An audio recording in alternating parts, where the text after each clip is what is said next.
Hello guys, welcome and welcome back to another video. So guys, this video is a continuation of the cloves oil that I did the other day on this channel. I told you guys I was going to infuse it for 1 month, and after 1 month this is what we have. So I decided to bring it here and show you guys what it looks like after 1 month. And for those of you who are just coming across my channel for the first time, this video is a continuation of the video I made here on this channel, how to make cloves oil with ground cloves. So if you're interested in the part 1 of this video, please check out my description box. So I made sure to double my wick cap because I don't want any particles of the cloves inside my oil, and I'm just going to go ahead and strain it out.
So guys, I decided to make more than one bottle because I gave one of the bottle to a subscriber of mine who is always supporting my channel. She's always in my comment section, always sharing out my videos with her friends. Like, she has really been supporting me for God knows how long. So when she told me she's going to be participating in the Clove 30 days challenge, I decided to just make this and surprise her. Since we are in the same state, I don't have to pay for shipping fee. And guys, she was so happy when I gifted her this oil, and her friends even asked me to make some for them to buy. So I'm going to be making another batch of this oil to sell to our friends and some other people who are interested, guys. So guys, you really need to make this oil for yourself. Like, this oil is so potent, it's going to help you grow a very healthy hair. You need this oil if you want a healthy hair growth, guys, and the oil is really easy to make.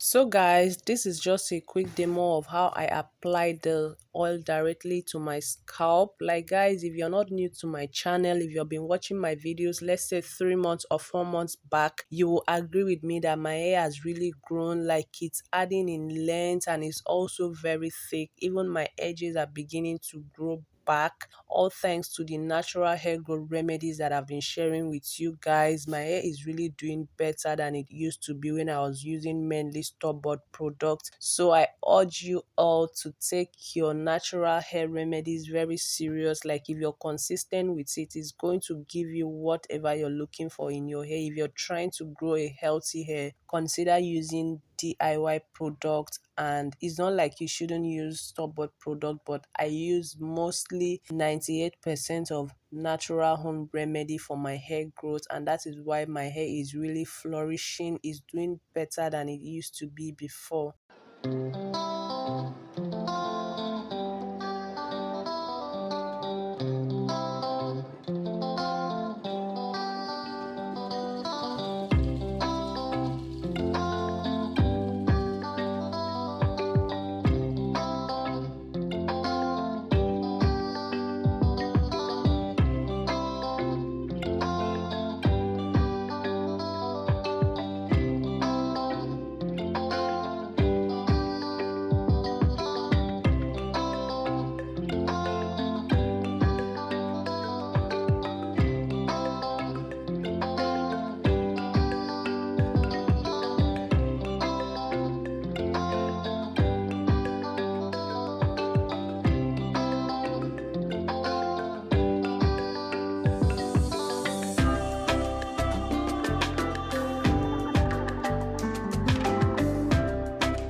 I love you all so much for watching to this point. If you're participating in a Cloves 30 days challenge, do well to get your Cloves water and Cloves oil ready for the challenge, because I'll be dropping that video pretty soon. And if you have any question for me, you can DM me on Instagram at naturalatta. And please don't forget to like this video so that YouTube can push out this video to other naturals who are looking for natural home remedy to grow their hair, guys. And this brings me to the end of this video. Please remember to subscribe and leave your comments in the comment section. Bye, guys.